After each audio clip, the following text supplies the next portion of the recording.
안녕하세요. 오랜만에 뵙습니다. 그동안 생업에 전념하느라 비디오를 올리지 못했는데요. 미국 대선을 앞두고 관련 비디오 하나는 꼭 찍어야 한다는 생각이 들어서 이렇게 비디오를 찍게 되었습니다. 그래서 오늘은 제가 트럼프의 압승을 예상하는 이유에 대해 간단히 설명드리고자 합니다. 제가 트럼프의 승리를 베팅하는 근거는 최근 여론조사 결과를 나름대로 분석해본 것을 토대로 한 것입니다.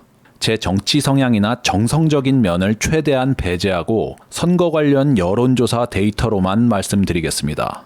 먼저 미국의 대통령 선출 방식에 대해 간단히 말씀드리자면 여러분들도 아시다시피 미국의 대통령 선거는 누가 더 많이 득표하느냐가 아니라 누가 더 많은 선거인단을 확보하느냐의 승패가 달려 있습니다. 예를 들어 캘리포니아주는 55명의 선거인단이 걸려 있는데 캘리포니아에서 이기는 후보는 55표를 다 가져가도록 되어 있죠. 캘리포니아에서 9대 1로 이기든 6대 4로 이기든 이기는 후보가 얻는 표는 55표로 똑같습니다. 그럼에도 많은 분들이 주로 참고하는 지표가 전국적 지지율인데요. 사실 전국 지지율 차이는 대선 결과를 예측하는데 별로 유용하지 않다는 게 제 생각입니다. 보시는 화면은 리얼 클리어 폴리틱스라는 인터넷 사이트로서 모든 여론조사 결과를 실시간으로 취합해서 집계해주는 곳입니다. 트럼프와 바이든의 전국적 지지율과 그 차이를 여론조사 기관과 조사 날짜별로 보여주고 있습니다. 바이든이 트럼프를 평균적으로 7%포인트 앞서는 것으로 나옵니다. 어떤 분들은 아무리 전국적 지지율이 의미가 없다고 해도 7%포인트는 트럼프가 이기기엔 너무 큰 차이라고 말합니다. 하지만 이론상으로는 전국적 지지율이 수십 %포인트 이상 뒤져도 대통령 당선이 가능합니다. 바이든은 인구가 많은 대도시 지역에서 인기가 많습니다. 만일 뉴욕이나 캘리포니아와 같이 바이든이 이길 게 뻔한 곳에서 99%의 지지를 얻는다면 전체 득표율에서 트럼프를 두 자릿수 차이로도 이길 수 있겠죠. 반면 전통적으로 공화당은 인구 밀도가 작은 지역에 기반을 두고 있습니다. 전국적 지지율이 낮은 공화당 후보로서는 인구 밀도가 작은 지역에서 이기는 게 효율적인 승리 방법이겠죠. 이게 미국 대통령 선거의 묘미이기도 합니다. 이렇게 볼 때 전국 지지율을 보는 것은 별로 의미가 없고 접전 지역을 집중 관찰하는 것이 대선 결과를 정확히 예측하기 위한 방법이라고 할 수 있습니다. 접전 지역 분석을 위해서는 어느 곳이 접전 지역인지 잘 정의되어야 하겠죠. 보시는 화면은 제 나름의 분류 기준을 가지고 민주당주, 공화당주, 경합주를 나누어 본 곳입니다. 2016년 대선에서 득표율 차이가 5% 이하인 곳을 경합주 또는 접전 지역으로 정의하면 미국의 대통령 선거구역은 보시는 바와 같이 세 가지 그룹으로 분류됩니다. 여기 민주당주를 보시면 맨 위에 있는 DC라고 표시된 곳이 워싱턴 DC이고 숫자가 마이너스 87%로 나타나는데요. 이건 당시 힐러리가 트럼프를 워싱턴 DC 득표율에서 87%포인트 앞섰다는 뜻입니다. 여기 공화당주를 보시죠. 맨 위에 있는 곳이 조지아주이고 숫자는 5%포인트 좀 넘게 나옵니다. 이건 트럼프가 득표율에서 5%포인트 넘게 득표했다는 얘기겠죠. 이렇게 해서 민주당주의 선거인단 수는 도합 201명이고 공화당주는 198명입니다. 공화당주가 민주당주에 비해 3표가 적게 나오죠. 나머지는 다 접전 지역의 표고 접전 지역의 표를 다 합하면 139명입니다. 바이든이 민주당주의 201명을 트럼프가 공화당주의 198명을 다 가져간다고 가정을 하면 트럼프는 경합주의 139명 중에 72표 이상 얻어야 대통령에 당선된다고 할 수 있습니다. 그런데 제가 접전 지역을 지난 선거에서 득표율이 5% 이내로 벌어진 곳이라고 했죠. 이 득표율 차이 5% 이내라는 분류 기준의 예외 케이스가 하나 있는데요. 지난 선거에서 아이오와주는 트럼프가 힐러리보다 9%포인트 많이 득표했으므로 공화당주로 분류되어야 하지만 예외적으로 경합주로 분류했습니다.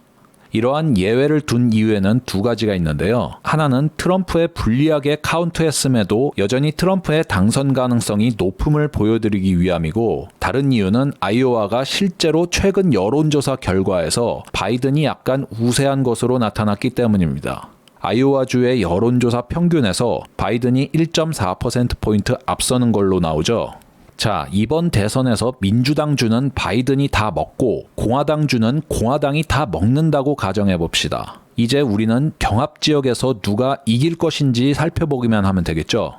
보시는 화면은 접전 지역의 최근 여론조사 평균을 가지고 트럼프와 바이든의 득표율 차이를 계산한 결과입니다. 파랗게 색칠된 부분은 바이든 우세 지역이고 빨갛게 색칠된 부분이 트럼프 우세 지역인데 아리조나주에서 비긴 걸 제외하면 전 지역이 바이든이 이긴다고 나오죠.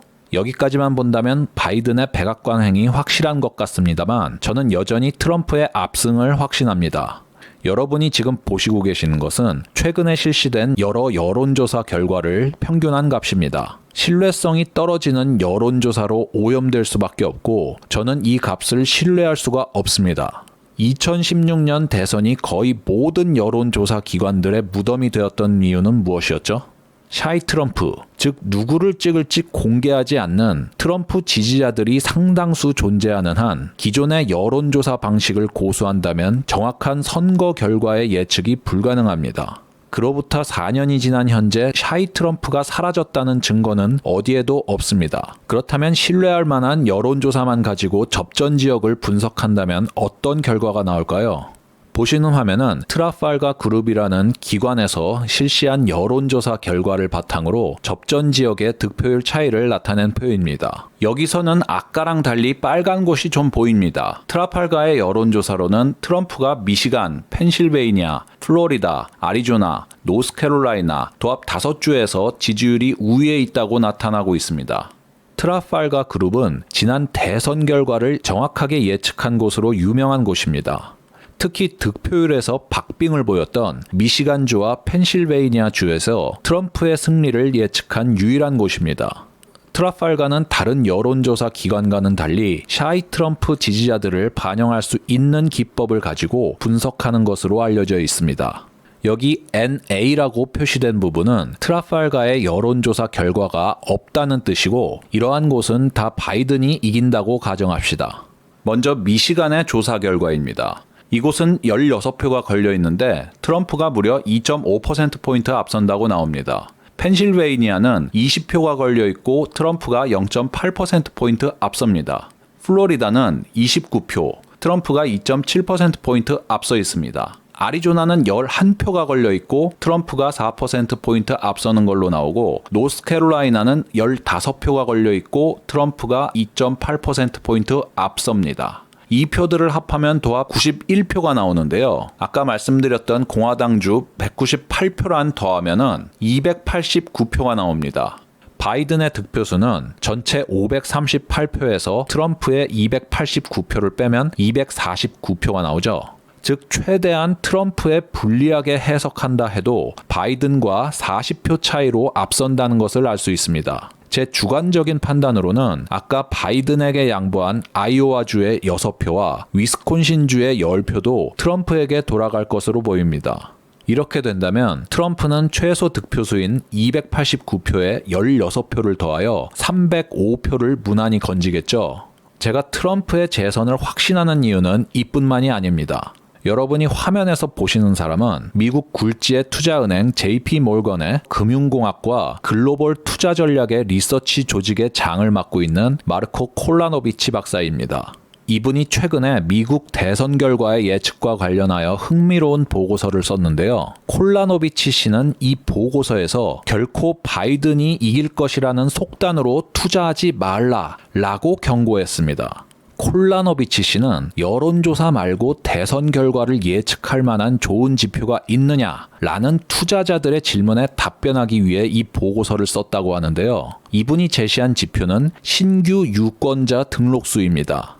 콜라노비치 씨에 따르면 민주당과 공화당 지지자들의 신규 유권자 등록수 차이가 실제로 대선 결과에 나타난 득표수의 차이를 꽤 정확하게 설명한다는 겁니다. 그러니까 쉽게 말해서 공화당 지지자들이 민주당 지지자들보다 유권자 등록을 더 많이 한다면 공화당 후보가 당선될 가능성이 높다는 얘기입니다. 미국은 한국과는 달리 가만히 있으면 유권자가 될 수 없고 유권자 등록을 해야 투표권을 행사할 수 있습니다. 보시는 화면은 콜라노비치 박사가 단순 회귀 분석을 통해 지난 20년간 7개 경합주에서 유권자 등록수의 차이가 실제 득표수 변화를 얼마나 설명할 수 있는지 나타낸 그래프입니다. 여기 가로축은 민주당과 공화당의 유권자 신규 등록수 차이를 나타내고 세로축은 실제 득표수 차이의 변화를 나타내는데요. 이게 무슨 뜻이냐면 지난 4년 동안 민주당 지지자들의 유권자 등록수가 공화당보다 20만 명 더 많다면 실제 선거에서 민주당 후보가 공화당 후보에 비해 지난 선거보다 대략 20만 명 정도 더 많이 득표한다는 얘기입니다. 반대로 공화당 지지자들의 등록수가 20만 명 더 많다면 실제로 공화당 후보가 민주당 후보에 비해 지난 선거보다 20만 명 더 많이 득표한다는 얘기겠죠. 여기 상관계수가 79%라고 나오는데요. 신규 유권자 등록수 차이가 실제 투표 결과에 그대로 반영될 가능성이 높다고 이해하시면 되겠습니다. 이 같은 결과를 토대로 콜라노비치 박사는 4개의 경합주인 펜실베이니아, 플로리다, 노스캐롤라이나, 아리조나에서 트럼프가 이길 것이라는 전망을 내놓았는데요. 펜실베이니아 20표, 플로리다 29표, 노스캐롤라이나 15표, 아리조나 11표를 합치면 75표를 얻게 됩니다. 이것을 공화당주 198표와 더하면 273표를 얻어서 거의 턱걸이로 당선되겠죠. 참고로 전체 선거인단 수는 538표이고 이 중 과반인 270표를 얻어야 대통령에 당선될 수 있습니다. 이 4개 주 이외의 접전 지역을 바이든이 모두 가져간다고 해도 트럼프는 당선된다는 결론이 나옵니다.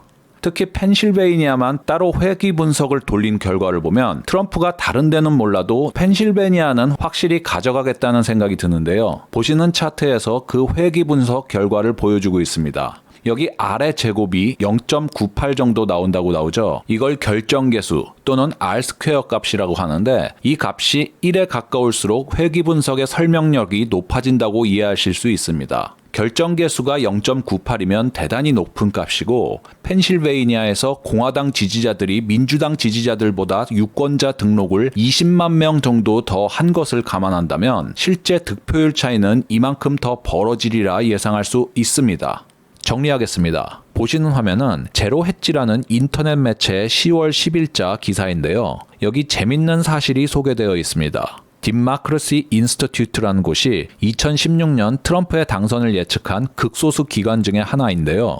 이곳에서 투표할 가능성이 높은 유권자들, 그리고 소위 샤이보우츠, 즉 자신이 누굴 지지하는지 잘 드러내지 않는 유권자들을 타겟으로 여론조사를 했다고 합니다. 이러한 것들을 감안했을 때 이번 대선에서 트럼프가 압승을 함은 물론이고 전체 득표율에서도 1%포인트 앞설 것이라는 결과가 나왔습니다. 무엇보다 흥미로운 결과는 이겁니다. 트럼프 지지자들의 77%가 친구와 가족들에게도 자신이 트럼프 지지자라는 사실을 인정하지 않는다고 합니다. 극성스러운 민주당 성향들의 행태를 감안한다면 이분들의 이런 모습을 10분 이해할 만합니다. 바이든의 극성 지지자들 중에는 트럼프 지지자들을 정신 나간 또라이 정도로 취급하는 사람들이 많습니다. 이 때문에 트럼프 지지자들의 상당수는 자신의 정치 성향을 공개하는데 대단히 조심스럽습니다. 보시는 기사는 얼마 전 크리스 프렛이라는 유명 배우가 트럼프 지지자로 몰려 소셜미디어 상에서 인민재판을 당했다는 소식인데요.